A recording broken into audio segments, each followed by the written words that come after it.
No, voy a estar aquí primero. Sí, creo que sí, porque voy a retomar realmente lo que hizo el doctor García Singer. Me pongo nervioso ya porque el tema no lo dominamos tanto, pero sí tuvimos un excelente profesor que nos dio clases de agroecología en el CESAT. Doctor Glisman, gracias por sus conocimientos que realmente nos difundió. Sí, y el título está un poco extenso, pero ese título un gran amigo me lo puso, ¿verdad? No quiero decir nombres, pero bueno, ¿verdad? Y como somos patriotas, pues ya no ponemos una figura, una foto diferente, sino pues ya ven que estamos aquí. Ayer vamos a empezar. Estuve checando alguna información que dieron los expositores, muy interesantes, y no solamente interesantes, sino también muy importantes. Y creo que en esto, si vamos a ver mi ponencia, en algún lado van a encajar muchas cosas que ustedes dijeron, aún en forma aislada, pero en lo que yo voy a exponer, en algún lugar podemos discutir un tema al que ustedes realmente están relacionados. Hablaron de territorios diferentes, hablaron de diferentes realidades nacionales. Yo digo también que hay diferentes realidades en los diferentes productores y los tipos de productores que tenemos.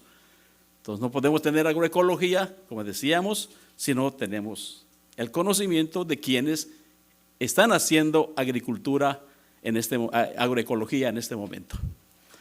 Diferentes realidades nacionales. La otra parte fue la ley orgánica del 2006, que nuestro amigo Mariaca también comentó. La otra es sociedad y ambiente, ¿sí? Que también se tocó el tema de sociedad-ambiente. ¿Qué sociedad vive en qué ambiente? Fíjense qué interesante, ¿verdad? ¿Qué sociedad vive en qué ambiente? ¿Conocemos realmente a la sociedad que vive en cada ambiente o no los conocemos? Hace muchos años, porque ya tengo 46 años de servicio, hace muchos años escuchamos hablar de la tipología de productores, escuchamos hablar también de lo que es los marcos de referencia para hacer investigación, y eso se ha perdido. Entonces no hay marcos de referencia, y en base a qué vamos a proponer tecnologías para qué tipo de productores. Y eso tiene que ver con algo que también en aquellos tiempos se denominaba dominios de recomendación. Y si no conocemos los dominios de recomendación, considerando un dominio de recomendación aquello en que es un grupo de productores con semejanzas, no identidades en cuanto a tecnología tradicional, en el caso de la tecnología tradicional, socialmente semejantes, económicamente semejantes. Entonces no podemos hacer una innovación tecnológica si no conocemos ese tipo de productores. Hablaron de la escala espacial, del paisaje, del manejo, ¿sí? Y después, otra cosa muy importante, los famosos holobiontes. Holobionte, yo primera vez que escucho holobiontes, doctor, o doctores, ¿verdad? Holobiontes, hasta como que es como para un nombre de un niño que recién nacido, ¿no? Oye, holobionte, ven acá, holobionte, hey, holobionte, o endobionte, epibionte, ¿cómo? Epibionte, se escucha bonito, ¿no? La verdad yo lo escucho bonito, no sé ustedes, pero yo sí lo escucho bonito. Además, el próximo nieto que tenga, eso le voy a poner hemobionte, bueno, ahí lo veo. La otra, no hay acciones concretas, concertadas entre agroecólogos. Es lo mismo, ya vimos las diferencias de pensamientos agroecológicos que existen, y la verdad hay conceptos completamente diferentes, que quizás no sean tan diferentes, pero simplemente hay que pues retroalimentarlas para hacer un solo concepto, si es que existe ese solo concepto. Y después, pues tenemos algo importante que habló no hay instrucciones, como decía el doctor, es cierto, no hay instrucciones. Tenemos en los centros de investigación instrucciones, tenemos estos programas de trabajo, esos programas estratégicos para ver a dónde vamos a llevar la investigación.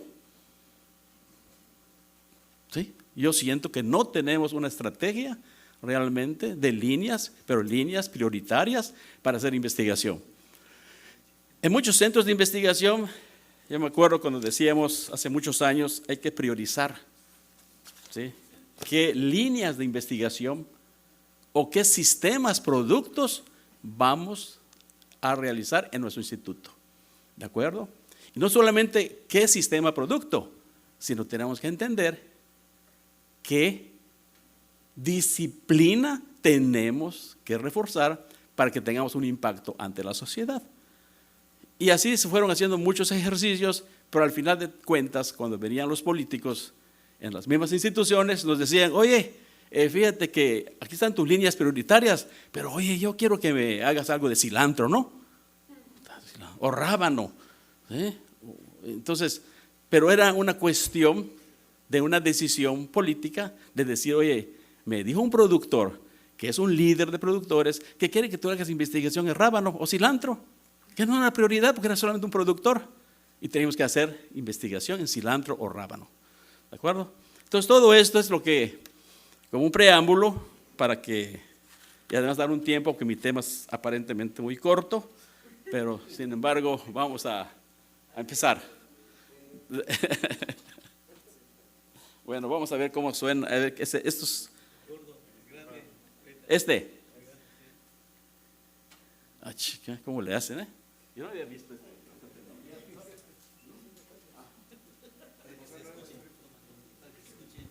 Bueno, creo que aquí mismo. Sí, puedo ver de aquí. Los suelos de Yucatán. Y cuando decimos, ¿por qué puse los suelos de Yucatán? Porque de eso se trata el tema, ¿no? De Yucatán, de la península de Yucatán, no de Francia o ya de París, no, de Yucatán, ni de Tabasco, con los suelos ácidos, ¿no? Estimado cámara. Entonces, miren, el tema inicial que decía complejo, es muy complejo, demasiado complejo. Los suelos de Yucatán son demasiado complejos. Y en la milpa maya, mucho más complejos. Porque tenemos esta asociación de suelos diferentes, donde tenemos un suelo rojo y tenemos un suelo pedregoso arriba, de lomeríos. Si se dan cuenta, ya se hizo rosa tumba quema, pero el esparcimiento que se hizo de las cenizas naturalmente es completamente desuniforme. Entonces, ¿qué quiere decir? Que los cambios químicos que se llevan a cabo en ese suelo son completamente heterogéneos. ¿Sí? Entonces, aunque veamos un suelo rojo, muchos, oye, es un suelo rojo, ¿sí? Está muy bien el suelo rojo, pero químicamente es heterogéneo. ¿De acuerdo? Entonces, esta es otra pequeña panorámica y tenemos suelos de este tipo que son suelos más pedregosos y hay otros suelos dentro de lo que es el lomerío que son suelos mucho más sueltos con menos piedra. Ahorita les voy a explicar la diferencia entre ellos. Esos suelos que están aquí, que están viendo, es un suelo muy pedregoso que en maya le dicen chichlum. ¿Dónde están los mayeros por acá? ¿Está bien dicho? Chichlum. Y hay que pronunciarlo bien, porque una cosa es chich, que es abuela, ¿sí?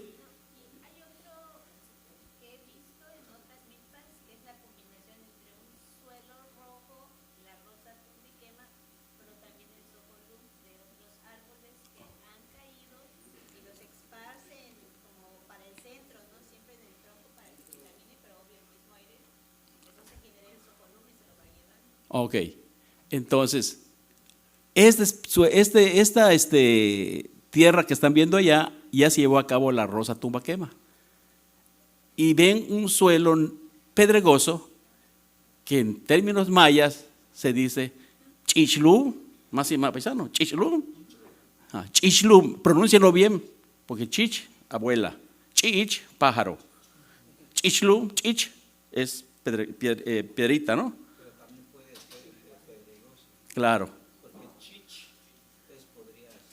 Duro, chich, pero así chich nada más, pero chich es abuela, Y chich es, ajá.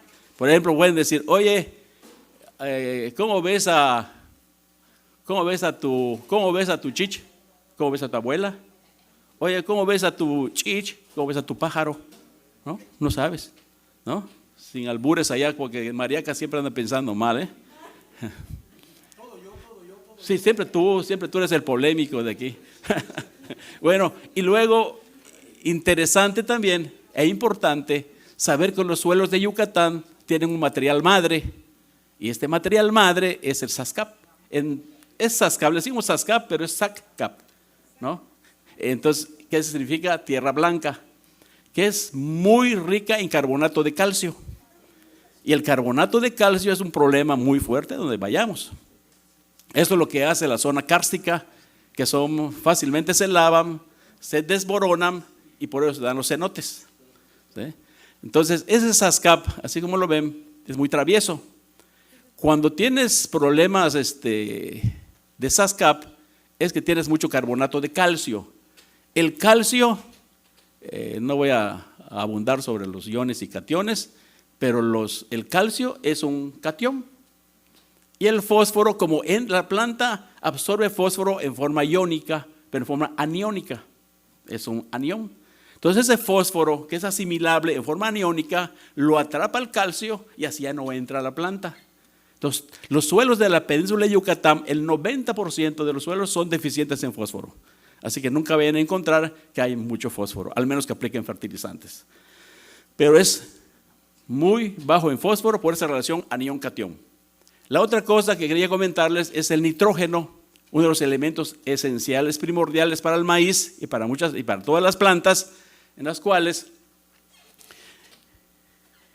estos suelos, en lugar de tener un H alto, como los suelos ácidos, tienen un OH, ¿sí?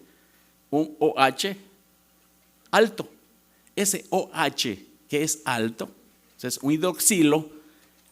Cuando aplicamos un fertilizante y tiene amonio, ese amonio, tiene una carga positiva,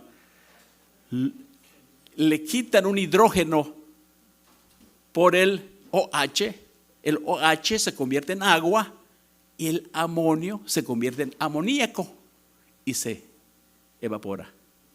Por eso es importante cuando decimos, oye, hay que fertilizar, pero hay que sembrar, hay que meter el fertilizante un poquito más profundo para que haya chance de que en una reacción reversible lo pueda obtener la planta. Lo que muchos amigos hacen, lo tiran al suelo, más y más, paisano. ¿Veo? Bueno, entonces eso hace que se volatilice. Entonces, si tú tiras 200 gramos de fertilizante en una planta y le hacemos su equivalente en pesos, estás tirando tantos pesos por cada planta. Y si lo multiplicamos por número de plantas por hectárea, te estás tirando tu dinero. Claro que ahorita se está subsidiando el fertilizante, pero también muchos no lo están aplicando. Pero no lo aplican porque también para ellos significa mucha labor, ¿sí? Y aquí están mi estimado amigo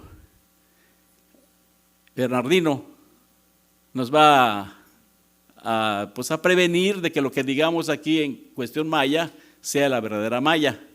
Por ejemplo, y aquí mi amigo que es excelente clasificador de suelos e identificador, maneja muy bien la WRB, que es la clasificación internacional de la FAO. Entonces, ese suelo rojo que vieron hace rato, en maya se dice chacluum, y es un cambisol. Y tenemos el suelo que está arriba, en la parte alta, que es un tzequel, que es un leptosol lítico. ¿Me lo veo? Bueno, voy a estar más o menos, hablo un poquito mayo, un poquito español, porque a veces me cuatrapeo, y me pone nervioso esto. A ver, el pusluum es un suelo más suelto. Pus viene de soltura, suelo suelto, ¿sí? Y ese es un leptosol rénsico, que significa que el suelo tiene piedra, pero es una piedra mucho más maleable, ¿sí? No es una piedra completamente dura donde podamos tener problemas para meter un cultivo. Y para hacer todo esto, y para comprender los suelos, como decía hace rato nuestro expositor, y ayer también decía, ¿hay ciencia? ¿Se ha generado conocimiento? ¿Hay tecnología? ¿O está dispersa? Y nosotros hemos hecho algunos trabajos también muy aislados, porque tampoco ha sido una parte fundamental de nuestras líneas de investigación de hacer este tipo de investigación. Simplemente la hacemos nosotros cuando tenemos un recurso adicional y le ponemos énfasis a los análisis químicos de suelos. Porque ¿cómo vas a comprender un suelo y su heterogeneidad o su uniformidad química si no haces un análisis de suelos? Tienes que hacer análisis de suelos, no hay de otra. Y este es un suelo, miren el suelo negro, en la parte alta de la milpa maya, y ese es un leptosol rénsico, ¿sí? Ese es el chaclún, donde se hace el muestreo de suelos, pero así como está, hay otros suelos asociados, como son estos. Allá tenemos 10 centímetros, 10, 20, ¿sí? Tenemos cada uno es 10 centímetros, ¿sí? Cada son 10 centímetros. Entonces, los suelos son tan disparejos, ¿sí? Tan diferentes, que incluso se encuentran asociados unos a los otros. Como vimos en la milpa maya, es una generalidad aquí en la península de Yucatán. Ese suelo, el número ese, que está para mí a la derecha, miren la cantidad de piedra que tiene abajo, una piedra dura, laja, que no cualquier cultivo puede darse allí. Tú siembras coco allá y eso puede estar bonito el coco en 2 años, en el tercer, cuarto año ya cayó. Entonces, pero no lo hace la gente, nadie lo hace. Cuando nosotros vemos un suelo rojo, bonito, precioso, oye, qué bonito está, siémbrale coco, y no saben que abajo está así. Entonces, si no hacemos los estudios de perfiles de suelos, también no vamos a hacer nada. Tiene que ser fundamental. Y hay otros suelos también que los milperos, por lo general, también tienen tierras mucho más profundas en suelos rojos. Pero los suelos rojos les llaman cancap en terminología maya, y es un lubisol ródico, porque hay un ródico. El suelo cancap es un suelo rojo igual que el que vimos, que es un chaclum, pero ese es mucho más profundo, puede tener hasta 2 metros, 1 metro, 2 metros, etcétera, ¿no? Entonces, por eso la diferencia, y los mayas pudieron hacer esa diferenciación entre lo que es el cancap y es el chaclum. El cancap es este suelo profundo, y el otro era un suelo menos profundo, a 20 centímetros, y le denominaron chaclum. ¿De acuerdo? Ese suelo yashom, lubisol crómico, y aquí tenemos, por ejemplo, 2 tipos de suelo cancap. Tenemos la profundidad que están viendo, nada más que uno tiene abajo gravilla y el otro tiene laja, pero también tienen profundidades importantes, ¿sí? Para cualquier cultivo. Y aquí tenemos otro suelo que, si bien me acuerdo, creo que se hicieron trabajos de drenes parcelarios mayas, creo que en Xpujil, no me acuerdo, doctor Glisman, en Xpujil fue, creo, ¿verdad? Cuando hicieron donde se verificó que los mayas habían hecho drenajes parcelarios en suelos inundables para producir diferentes cultivos, y ese es el tipo de suelos que se encuentran en esa zona. Esos son suelos acalchés, ¿sí? Acal viene de inundado y che viene de vegetación, y vegetación inundada. Nicolás Bravo, ¿no? Nicolás Bravo, ok, vertisoles. Entonces tú me llevaste a Xpujil, bueno, me acuerdo, eso fue hace 20 años. Sí, Xpujil me llevó, no sé a qué, pero bueno, algo me llevó. Y es de la calché, son suelos muy plásticos, con un tipo de arcilla, le llaman montmorilonita, porque es muy expandible, y la de los suelos rojos es una arcilla caulinita, ¿sí? Y ahí tiene que ver mucho con la relación sílice-aluminio en la interfase de cada uno de ellos. Y miren, ese es un chaclum, y fíjense, a 20 metros tenemos un poslum, ¿sí? Y luego decimos, bueno, los suelos de Yucatán, y luego nos metemos a lo que era el paisaje. Ese es un paisaje, sí es un paisaje. ¿Tenemos suelos rojos? Sí, tenemos suelos rojos, pero los suelos rojos tienen un uso completamente diferente, y los agricultores que viven ahí son también diferentes. porque no podemos encontrar dos productores iguales, ¿sí? Y fíjense, por eso viene la heterogeneidad de los suelos, porque tenemos en los suelos rojos diferentes manejos. Y esa vegetación que están viendo allá, más tarde la van a rozar, tumbar, quemar, y va a ser otra intervención antropogénica en las cuales pues va a haber otra condición de suelo. Pero si no conocemos esto, ¿cómo vamos a generar tecnología? ¿Cómo vamos a generar conocimiento científico? Para que ese conocimiento científico la podamos pasar a algo práctico. Porque en las zonas mayas tú llegas, oye, tu suelo es un lubisol crómico. ¿Lubisol qué? No, lubisol crómico. Bache balo paisano. ¿Ah? Peluna levalo, dice, ¿no? Así lo dicen de veras, peluna levalo. Le echan ingeniero, pero peluzo, dice, ¿no? Sí, de veras, hasta nos insultan. ¿Sí? Entonces, zonas agroecológicas, recomendaciones tecnológicas y lo mismo, a quién recomendamos, dónde recomendamos. Y hay dos tecnologías de muy bajo impacto realmente en el ambiente, que es… Tú conociste a Hitler, Sí, tú conociste a Hitler. No, ¿verdad? Sí lo conociste, no, bueno, en fotos, ¿verdad? Bueno, pues ahí está, nada más falta su bigotito. Bueno, entonces aumentar el número de plantas por hectárea. Si en la milpa maya tenemos 30,000 plantas por hectárea, porque aquí la gente siembra a 1 por 1, ¿sí? 1 entre surcos y 1 entre plantas. Solamente que meten 3, 4 hasta 5 plantas por cada punto, ¿sí? Pero las mazorcas por la competencia pues son pequeñas, ¿no?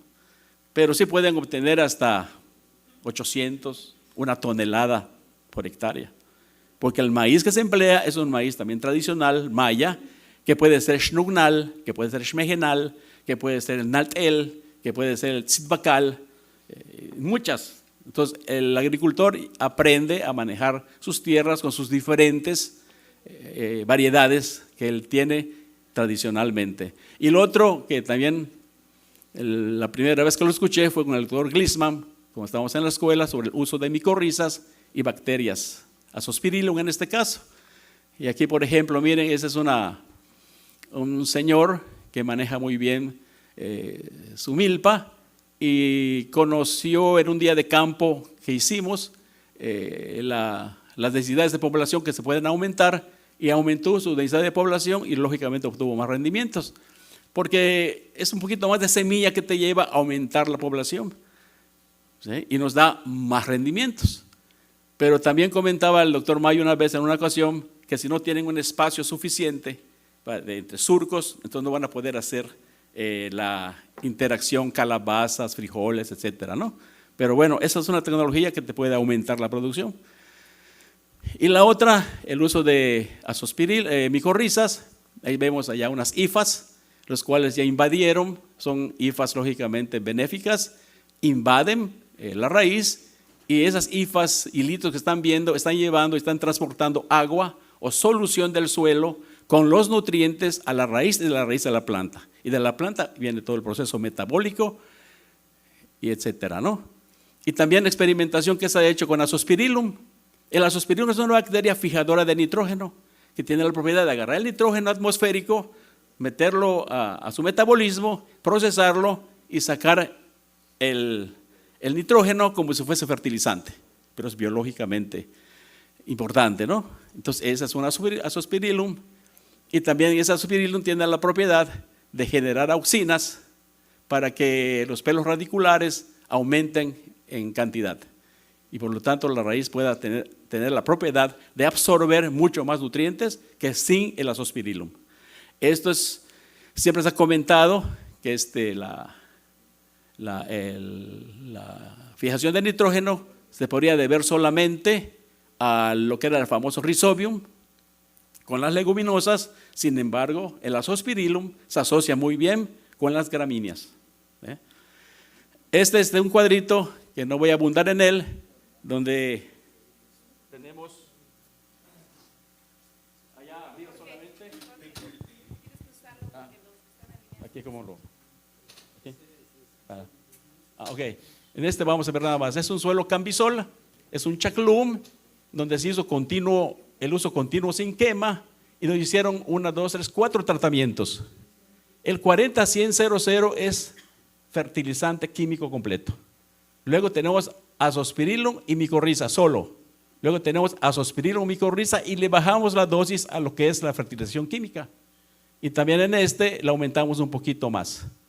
Pero hacemos una comparación y tenemos aquí 2.9 toneladas por hectárea contra un azospirillum y micorriza de 3.5. Los otros, ese fue el más relevante, lo cual tenemos aproximadamente un 18, un 19, 20% aproximadamente de aumento en la producción, ¿sí? Solamente con azospirillum y micorriza. Y lógicamente podemos decir, bueno, pues sí, se aumentó el rendimiento, pero ¿cuánto cuesta? ¿Cuánto cuesta? Realmente aplicar azospirillum y micorriza cuesta actualmente como 500 pesos. En bolsitas, la micorriza viene en 1 kilo y el azospirillum viene en 350 gramos, 370 gramos. ¿Sí? Eso se mezcla, se pone en la semilla, se embadurna en la semilla y ya se siembra. Es todo. Y el productor, en esas distancias tan grandes de la zona maya, que tiene que caminar, ¿sí?, desde su pueblito a su parcela hasta 3, 4, 5 kilómetros. Entonces, en lugar de llevarte un bulto de fertilizante que tiene 50 kilos, aunque ahorita ya lo están dando de 25, ya le bajaron, ¿verdad, paisano? Bueno, y entonces es más fácil llevarse tus bolsitas y con el agua que tienes de sus sartenejas o de tu misma agua que lleves ahí, que es más fácil, haces el embadurno, lo aplicas y puedes sacar más rendimiento y mucho más barato. ¿Sí? A ver, es un ejemplo nada más de la aplicación de azospirillum en un pasto. Miren la diferencia. ¿Sí? ¿Cuánto me falta? 1 minuto. 5, no, tenemos más tiempo. Miren, ¿por qué la ciencia es importante? Por esto, cuando viene un productor y me dice, oiga, mandé a hacer mi análisis químico de suelos, ¿me lo puedes interpretar? Y va con los técnicos aquí, con los agroecólogos y con los meros, ¿no? Y dicen, a ver, y llega el productor y llega el técnico, oye, déjame verlo, papito, déjame verlo, dice. ppm. Va a llevarlo, papi, ¿será que hace la nueva radiodifusora de aquí de Bernardo? ppm. Y luego viene arriba miliequivalente sobre 100 gramos de suelo. Y que la ley, digo la regla de lo que es el diario oficial, la norma oficial mexicana dice que ya no lo pongamos como miliequivalentes, que lo pongamos como centimoles sobre kilo de suelo. Y centimoles. Y para convertir todo esto al vocabulario del productor, ¿qué tienes que hacer? Convertirlo a kilogramos por hectárea. ¿Y cómo lo convierto a kilogramos por hectárea? Porque tengo que saber cuál es el peso de una hectárea. ¿Y cuál es el peso de una hectárea? Pues tienes que saber la densidad aparente del tipo de suelo, porque no todos los suelos pesan igual en cuanto a densidad aparente, en gramos sobre centímetro cúbico. Oye, ¿y para qué cultivo? Es para maíz, 20 centímetros. Entonces tienes tu 100%, tus .20, que es 20 centímetros, ¿sí? Y tu densidad aparente. Y dices, oye, ¿cuánto pesa mi hectárea? Pues cuesta como 2 millones de kilos. Sí, 2 millones aproximadamente, ¿no? Y es una regla de 3 simple, porque yo a mis alumnos, yo fui profesor, creo que de Mariaca, bueno, dice que fui su profesor, pero no creo, y partes por millón. Dice, ¿qué es una parte por millón? Pues es lógico, kilogramos en 1 millón de kilogramos de suelo, es todo. Sí, es todo. Pero ¿qué nos enseñaban en la escuela? Son miligramos sobre kilo y no sé qué tantas cosas nos decían que eran las partes por millón. Muy complicado. Entonces dije, ¿por qué nos complican tanto, no? Y hicimos una revolución, ¿verdad? Cuando dijimos, no queremos tanta química. Y bueno, partes por millón, ¿qué significa? Que es 1 kilo en 1 millón de kilos. Su nombre lo dice. Entonces dice, ¿y en 2 millones de kilos que pesa una hectárea? Pues multiplícalo por 2 y ya está. Es todo. Pero es más complicado cuando vamos a mil equivalentes, porque allá en mil equivalentes hay que hablar de partes, de pesos atómicos. Y vas a llegar al productor ya que el peso atómico del potasio es de 39. ¿Ah? Sí, difícil, no es fácil. ¿Cómo la ciencia básica la podemos convertir en ciencia aplicada? ¿Sí? 2 al rato. ¿Me está diciendo así? 2. Decís 2 al rato. Bueno, miren. Esto lo hicimos en Nuevo Tezoco, en una milpa maya. Es un monte alto, ¿sí? Y tenemos la materia orgánica. Fíjense qué interesante es ese estudio, porque la materia orgánica, aun cuando un suelo rojo cambisol recién quemado, no varió tanta la materia orgánica. Aquí es nitrógeno, ya convertimos todo esto a nitrógeno, ¿no? Ahorita les voy a decir los datos en materia orgánica, pero no varió mucho. Entonces quiere decir que la materia orgánica se conservó relativamente y no bajó a los niveles críticos cuando quemamos. Cuando se hace bien la quema. Cuando se hace bien la quema, exactamente. Sí, no varió tanto, pero una vez convertido el nitrógeno, aquí tenemos 28 kilos, 35. Este es el suelo pedregoso, leptosol rénsico, recién quemado, que es el suelo que les digo que se llama Puslum. Y miren cuánto de nitrógeno tiene. ¿Y qué hacemos nosotros con los estudios que hemos hecho?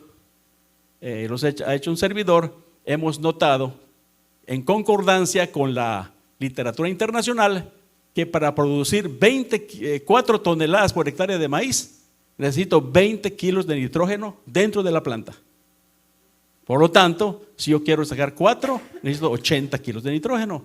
Pero esto lo convierto en urea, me da 174. Pero con el productor le digo, tú tienes en tu suelo 4 bultos de urea. Entonces los puedo sacar. No, papi, te voy a decir que es algo, sí, tienes que explicárselos. Sí, entonces ahorita voy y no lo vas a sacar. Es algo figurativo. Tienes que, allá lo que. Bueno, y les explicas, y bueno, está bien, entonces está bien, ya lo entienden, pero miren, ya he convertido todo esto, cada uno de ellos, ¿sí? Este suelo tiene 1, 2, 3, 4, miren, casi 9 bultos, un bulto y medio, y así que si quieres obtener 4 toneladas por hectárea, necesitas estos 4 bultos, de 50 kilos, paisano de los 25. Bueno, y así 1 minuto, ya me fregaron, bueno, pero ya está, voy a hacer ya terminamos de hecho, ¿sí? Y lo mismo hacemos para fósforo, ¿sí? También hacemos lo mismo, y fíjense algo importante es qué pasa con potasio. El potasio en los suelos de la península de Yucatán son súper ricos, ¿sí? Así que cuando les quieran vender potasios, no pongas abusados, chavos. Porque aquí con los flota te venden de todo. Ojalá que no me estén escuchando, ¿verdad? Ahorita sí quiero, pero déjame. Y así está. Entonces, si nosotros, esos son trabajos de Bautista, el doctor Bautista, que está en la UNAM, es una compilación que hizo de la WRB, y ahí en la península de Yucatán tenemos los diferentes tipos de suelo y sus asociaciones.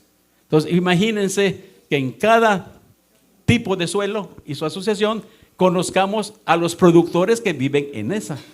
Porque yo hablo de unidades agroecológicas, y una unidad agroecológica es mismo suelo, mismo clima. Diferente suelo, mismo clima, es otra unidad agroecológica.